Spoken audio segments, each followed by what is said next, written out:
നമ്മുടെ ഇന്നത്തെ എപ്പിസോഡും മലയാളത്തിലെ ശൈലികളുടെ തുടർച്ചയായിട്ടുള്ള എപ്പിസോഡാണ്. കഴിഞ്ഞ എപ്പിസോഡ് കേട്ടിട്ടില്ലാത്തവരെന്ത് ചെയ്യുക, അതൊന്ന് കേൾക്കാൻ ശ്രമിക്കുക. അതിപ്പോൾ ആദ്യം അത് കേട്ടിട്ട് വന്ന് ഇത് കേൾക്കണം എന്നൊന്നുമില്ല. ഈ എപ്പിസോഡ് കഴിഞ്ഞിട്ട് അത് കേട്ടാലും മതി.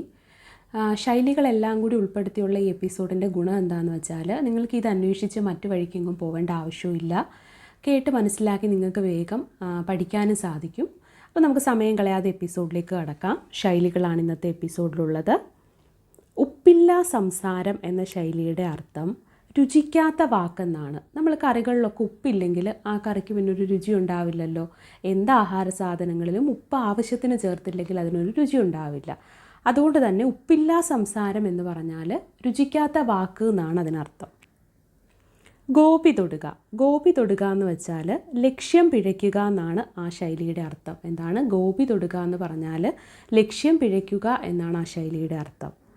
പുലിപ്പാല് കുടിക്കുക, അതിനർത്ഥം വിഷമമുള്ള കാര്യം എന്നാണ്. പുലിപ്പാല് കുടിക്കുക എന്നതിനർത്ഥം വിഷമമുള്ള കാര്യം എന്നാണ്. ഉഴലൂർ ദേവസ്വം എന്ന് വെച്ചാൽ അലഞ്ഞു നടപ്പെന്നാണ് അർത്ഥം. എന്താണ് ഉഴലൂർ ദേവസ്വം എന്ന് വെച്ചാൽ? അലഞ്ഞു നടപ്പ്. കോവിൽക്കാള എന്നുള്ള ഒരു ശൈലിയുണ്ട്. അതിൻ്റെ അർത്ഥം തൊഴിലില്ലാതെ തിന്നുമുടിച്ച് നടക്കുക എന്നാണ്. എന്താണ് കോവിൽക്കാള എന്ന ശൈലിയുടെ അർത്ഥം. ഭസ്മത്തിൽ നെയ്യൊഴിക്കുക എന്ന് വെച്ചാൽ നിഷ്ഫലമായ പ്രവൃത്തി എന്നാണ്. ഭസ്മത്തിൽ നെയ്യ് ഒഴിച്ചതുകൊണ്ട് യാതൊരു പ്രയോജനമുള്ള കാര്യങ്ങളൊന്നും അല്ലല്ലോ.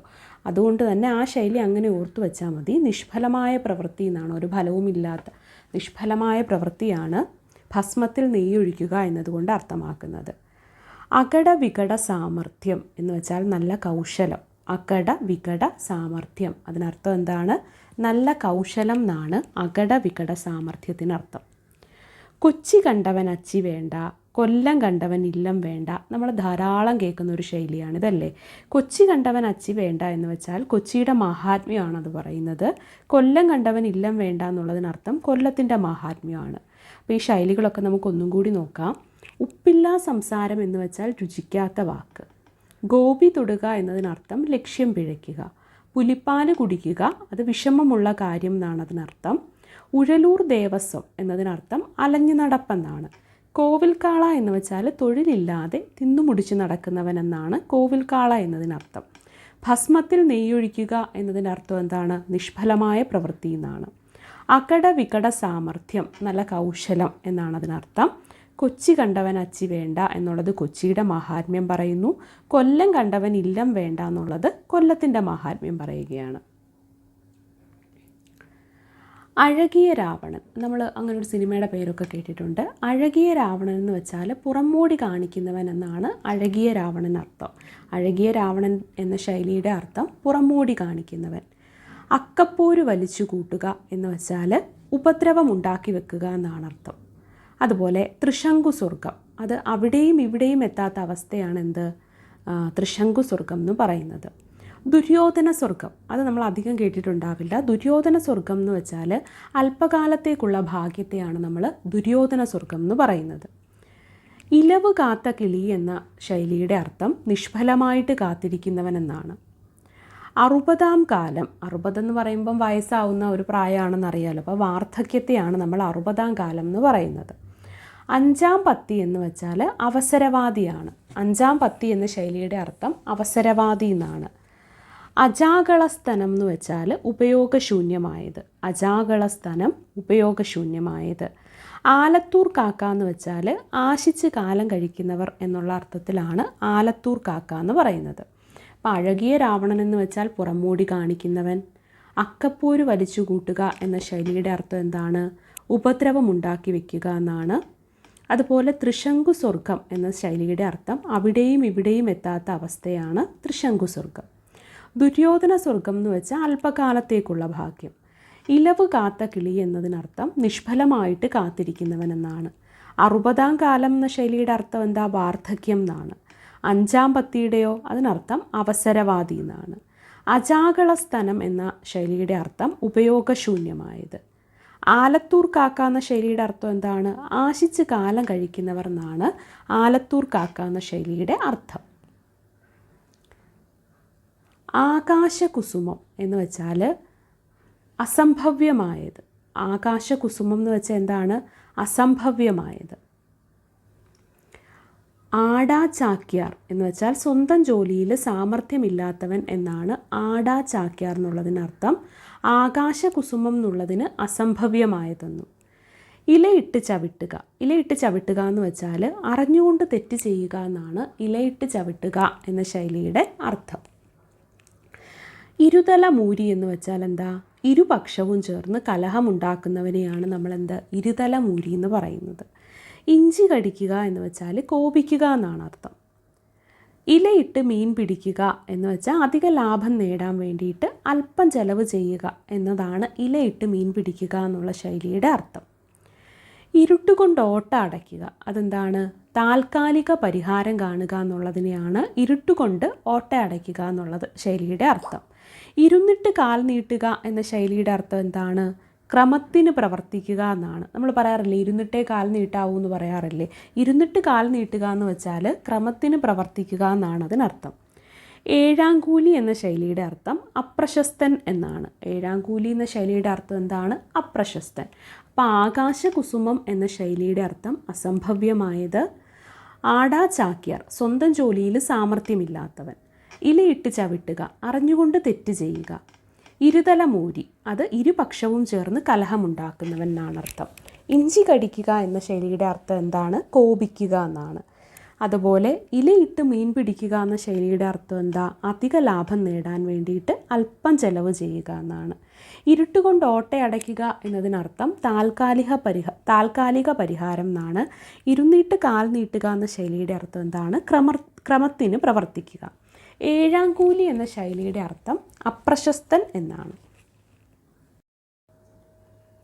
ഗജസ്നാനം എന്ന് വെച്ചാൽ നിസ്സാരമായ പ്രവൃത്തി എന്നാണ് അതിനർത്ഥം.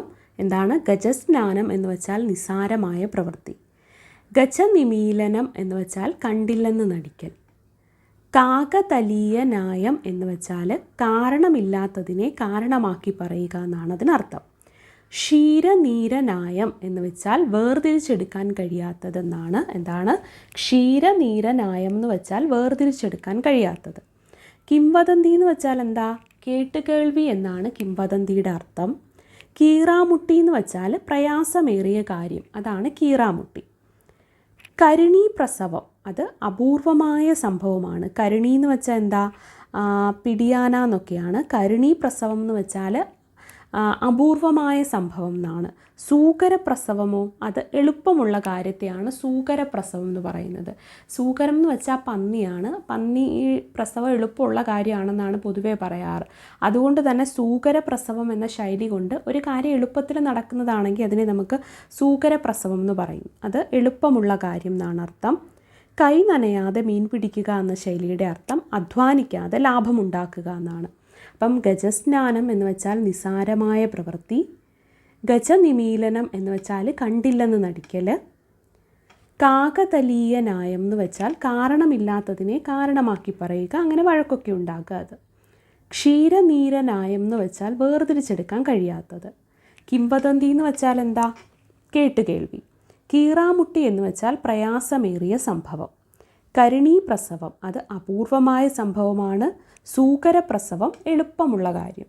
കൈ നനയാതെ മീൻ പിടിക്കുക എന്ന ശൈലിയുടെ അർത്ഥം അധ്വാനിക്കാതെ ലാഭമുണ്ടാക്കുക എന്നാണ്.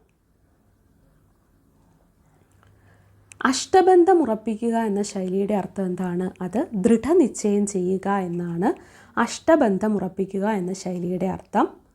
വിഹകവീക്ഷണം എന്ന് വെച്ചാൽ സൂക്ഷ്മ നിരീക്ഷണം എന്നാണ് വിഹകവീക്ഷണം എന്ന് പറയുന്ന ശൈലിയുടെ അർത്ഥം. അയഞ്ഞ കമ്പിളി എന്ന ശൈലി കൊണ്ട് ഉദ്ദേശിക്കുന്നത് അഭിപ്രായ സ്ഥിരത ഇല്ലാത്തവൻ എന്നാണ്. എന്താണ്? അയഞ്ഞ കമ്പിളി എന്ന ശൈലിയുടെ അർത്ഥം അഭിപ്രായ സ്ഥിരത ഇല്ലാത്തവൻ എന്നാണ്. സ്വപ്രത്യയ സ്ഥൈര്യം എന്ന് വെച്ചാൽ ആശയങ്ങളിൽ ഉറച്ചു നിൽക്കുന്നവനെയാണ് സ്വപ്രത്യയ സ്ഥൈര്യം എന്ന് പറയുന്നത്. പ്രത്യുൽപ്പന്നമതിത്വം എന്ന് വെച്ചാൽ എന്താണ്? വിശേഷ ബുദ്ധി എന്നാണ് അതിനർത്ഥം. അപ്പോൾ അഷ്ടബന്ധം ഉറപ്പിക്കുക എന്ന ശൈലിയുടെ അർത്ഥം ദൃഢനിശ്ചയം ചെയ്യുക. വിഹകവീക്ഷണം അത് സൂക്ഷ്മ നിരീക്ഷണമാണ്. അയഞ്ഞ കമ്പിളി എന്ന ശൈലിയുടെ അർത്ഥം അഭിപ്രായ സ്ഥിരത ഇല്ലാത്തവൻ എന്നാണ്.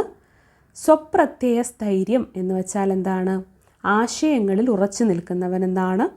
പ്രത്യുൽപ്പന്നമതിത്വം എന്ന് വെച്ചാൽ വിശേഷ ബുദ്ധി എന്നാണ് ആ ശൈലിയുടെ അർത്ഥം.